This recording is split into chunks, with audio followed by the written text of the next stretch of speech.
এক সন্ধিক্ষণের মুহূর্তে এখানে দাঁড়িয়ে আছি। সিএ সার্টিফিকেট বিতরণ এটা মূলত অনলাইনে হয়, ভার্চুয়ালি অনেকে যুক্ত আছেন, অ্যাকচুয়ালি আপনারা আছেন। কিছু জনের হাতে আমরা প্রতিলিপি তুলেও দেব অনুষ্ঠানের অঙ্গ হিসেবে। সমগ্র অনুষ্ঠানের ব্যবস্থাপক উত্তর চব্বিশ পরগনা জেলার জেলা শাসক মহোদয়া,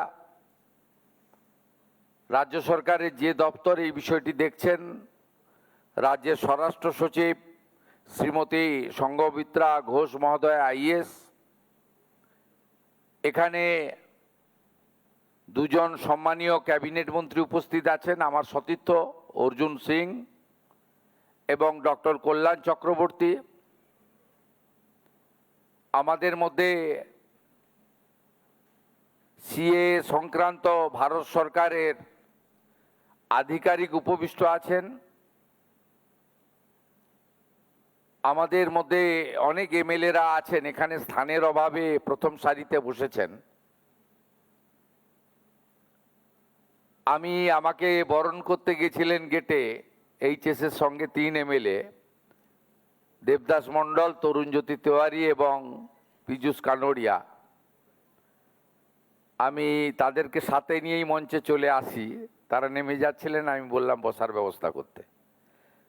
এইখানে যেহেতু জায়গার কম, সেখানে আমাদের অনেক এমএলএরা, সুব্রত ঠাকুর, আমাদের রত্নাদি, আরও সবাই আছেন, প্রত্যেকেই সম্মানীয়, বরণীয়।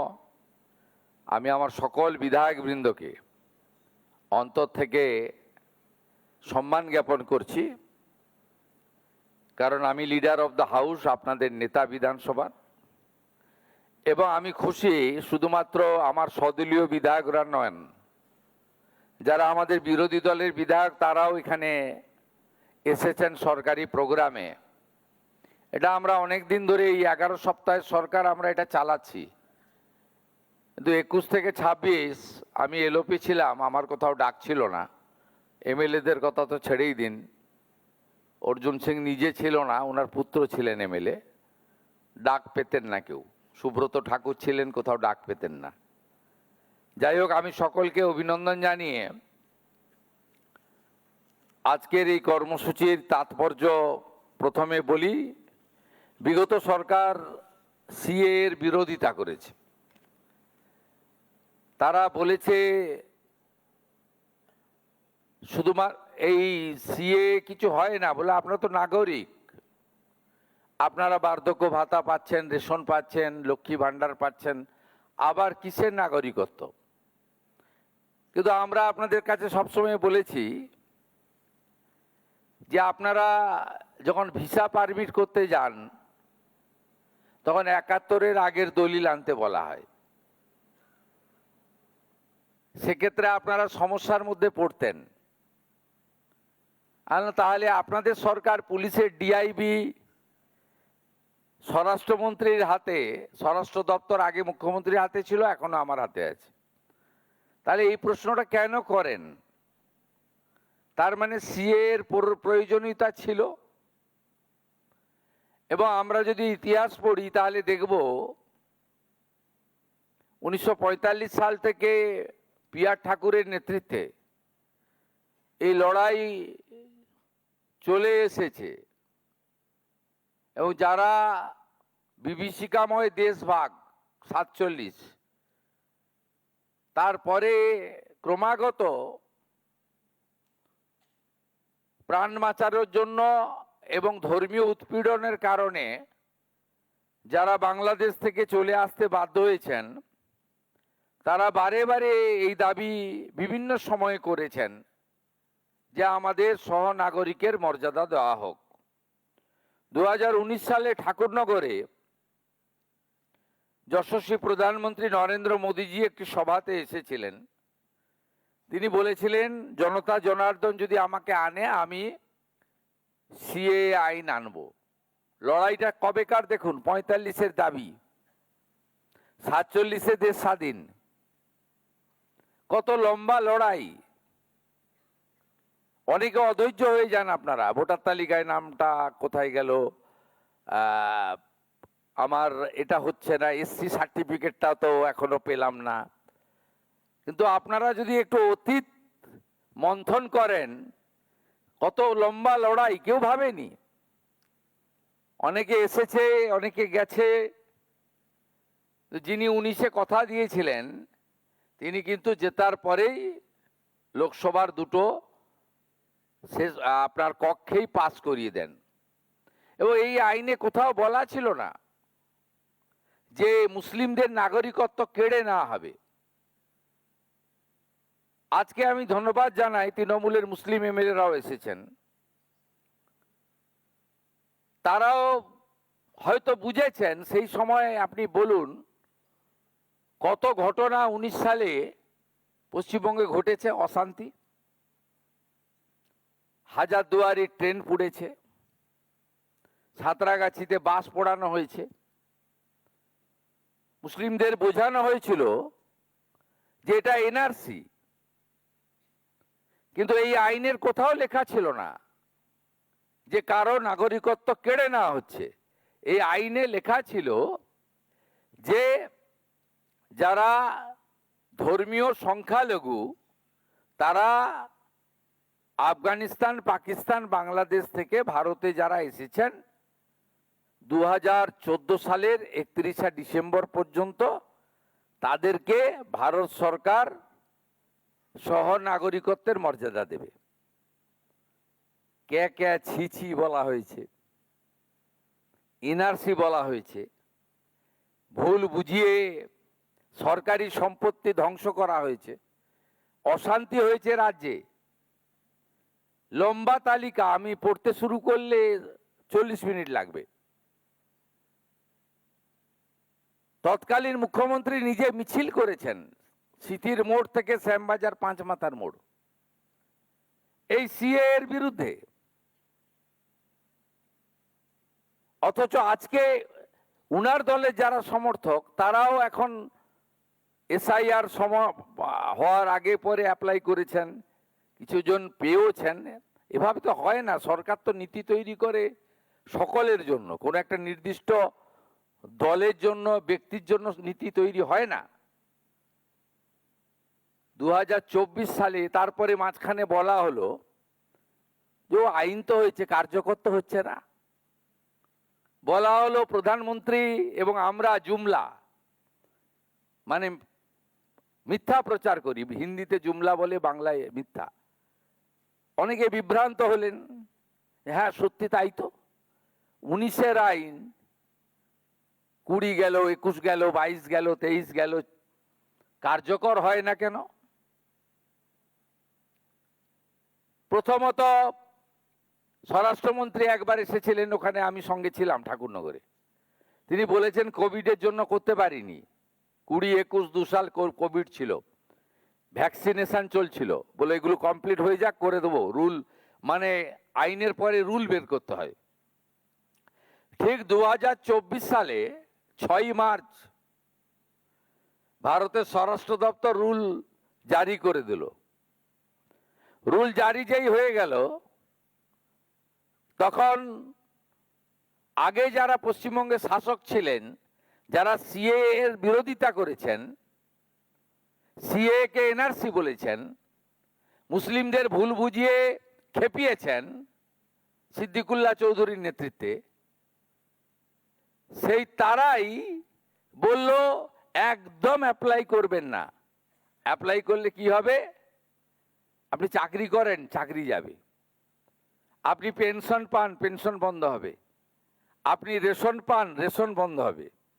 আপনি ভাতা পান, ভাতা বন্ধ হবে। আপনার ছেলে মেয়ে স্কুলে যায়, স্কুলে যাওয়া বন্ধ হবে। তখন আপনাদের মধ্যে একটা বড় অংশ ভাবলো সরকার বাহাদুর বলছেন, তাই আমরা আবেদন করব না। আমরা যত বলি আবেদন করুন, বলছে না, আবেদন করব না। বার্ধক্য ভাতা, বিধবা ভাতা, লক্ষ্মী ভান্ডার, চাকরি বাকরি, স্কলারশিপ, হ্যানা তেনা, রেশন সব বন্ধ হয়ে যাবে। সরকার যখন বলে, তোর মানুষ সাধারণভাবে বিরোধীদের কথা শোনে না, সরকারের কথা শোনে, মুখ্যমন্ত্রীর কথা শোনে। তা শুনলো, আবেদন খুব কম সংখ্যায় হলো। যেই ভোটার তালিকার এসআইআর শুরু হলো, তখন উনারাই মুখে না বললেও ভিতরে ভিতরে বললেন, রানাঘাট, বনগাঁ, বারাসাতে আবেদন করে দেন, আবেদন করে দেন, আবেদন করে দেন, এছাড়া কোনো বিকল্প রাস্তা নেই। এ তো একটা মিথ্যার উপরে দাঁড়িয়ে এত বড় অধিকার, এই অধিকার থেকে আপনাদেরকে বঞ্চিত করা হয়েছে। ভারতবর্ষের সব রাজ্যে, গুজরাটে, রাজস্থানে, সেখানে ভারত সরকার রাজ্যকে দিয়ে দিয়েছে। ডিস্ট্রিক্ট ম্যাজিস্ট্রেটরা তারা দ্রুত হিয়ারিং করে নিষ্পত্তি করছে। এখানে আগের সরকার বিরোধ করেছে, তারা চায়ওনি, নেয়ওনি, ভারত সরকার দেয়ওনি।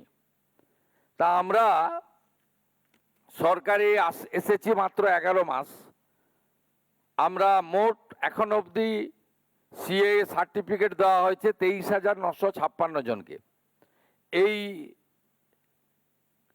11 সপ্তাহে আমরা দিয়েছি 5,966, এবং মোট আবেদনকারীর সংখ্যা 2,30,605।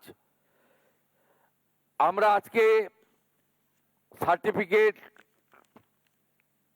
দেব অনেককে, এবং এখন অবধি জেলা ওয়াইজ যে সার্টিফিকেট পেয়েছেন, সর্বোচ্চ নদিয়া জেলা 10,191, তারপরে নর্থ 24 পরগনা জেলা 8,930, তারপরে অন্যান্য জেলা আছে। আমি আর সময় নষ্ট করছি না সবটা বলে। আপনাদের কাছে আমি এখনো যারা আবেদন করেননি তারা আবেদন করুন, এবং আপনাদের ওই ওবিসি এসসি সার্টিফিকেট সংক্রান্ত যে বিষয় ছিল, ইতিমধ্যে সার্কুলার করে দেওয়া হয়েছে। জানেন যে কনফিউশন ছিল আপনাদের একটা। দ্বিতীয় হচ্ছে 2014 পরে যারা এসেছেন তাদের জন্য 1 সেপ্টেম্বর 2025 ভারত সরকার আরেকটি নোটিশ করেছে।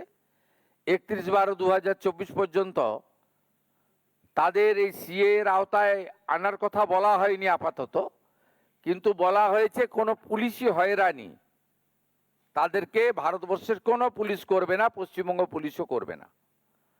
এই সময়কালের মধ্যে যদি সিএ এর আওতায় পড়েন, এমন কেউ জেলে থাকেন বা জেলে গিয়ে থাকেন, তার তালিকাও আপনারা দেবেন। আমরা তাদের সরকারি পিপিকে দিয়ে জামিনে মুক্ত করার ব্যবস্থা করব। কোথাও কাউকে পুলিশ হয়রানি করছে না, করবেও না। আর দ্রুত আপনারা আবেদন করতে শুরু করুন। মাননীয় কেন্দ্রীয় স্বরাষ্ট্র মন্ত্রীর নেতৃত্বে হাই লেভেল টিম পশ্চিমবঙ্গে 3 সপ্তাহ ছিলেন। অনেকগুলো পয়েন্টে আলোচনার সাথে সাথে সীমান্ত সুরক্ষা সহ তারা আমাদের বলেছেন। গতকাল আমি স্বরাষ্ট্র সচিব কেন্দ্রীয় ফোন করেছিলাম যে আমরা কতদিনের মধ্যে গুজরাট, রাজস্থানের মতো আমাদের হাতে পেয়ে যাব, পশ্চিমবঙ্গ সরকারের হাতে। অর্থাৎ আমরা ডিএম সাহেবদের দিয়ে বা ডিএম ম্যাডামদের দিয়ে দ্রুত নিষ্পত্তি করতে পারবো, অতি দ্রুততার সঙ্গে। উনি আমাকে টেন্টেটিভ বলেছেন যে প্রক্রিয়া শুরু হয়েছে, আগামী 1 মাসের মধ্যে আপনারা পেয়ে যাবেন। আমরা পেয়ে গেলে আমরা দ্রুততার সঙ্গে 6 মাসের মধ্যে যত সিএ আবেদনকারী আছে, আবেদনকারীদের আবেদন নিষ্পত্তি করব। নতুন যারা আবেদন করেননি, 31/12/2014 মধ্যে এসেছেন, তারাও আবেদন করবেন। আরও সরলীকরণের ব্যবস্থা হবে, এবং এটা হয়ে যাওয়ার পরে ভোটার তালিকায় নাম অন্তর্ভুক্তকরণ, তার পরবর্তী সময়ে এসসি সার্টিফিকেট যারা এর আওতায়, এসসি আওতায় পড়ছেন, এই বিষয়গুলিও সম্পূর্ণভাবে দেখে নেওয়ার দায়িত্ব আপনারা যাকে মুখ্যমন্ত্রী করেছেন সেই শুভেন্দু অধিকারীদের। আপনারা সবাই ভালো থাকবেন। আমি ঠাকুর হরিচাঁদ ঠাকুর, ঠাকুর গুরুচাঁদ ঠাকুরকে স্মরণ করে আপনাদের সকলকে অভিনন্দন জানিয়ে জয় হরিবোল মন্ত্রের মধ্য দিয়ে আমার বক্তব্য শেষ করলাম। ভালো থাকবেন।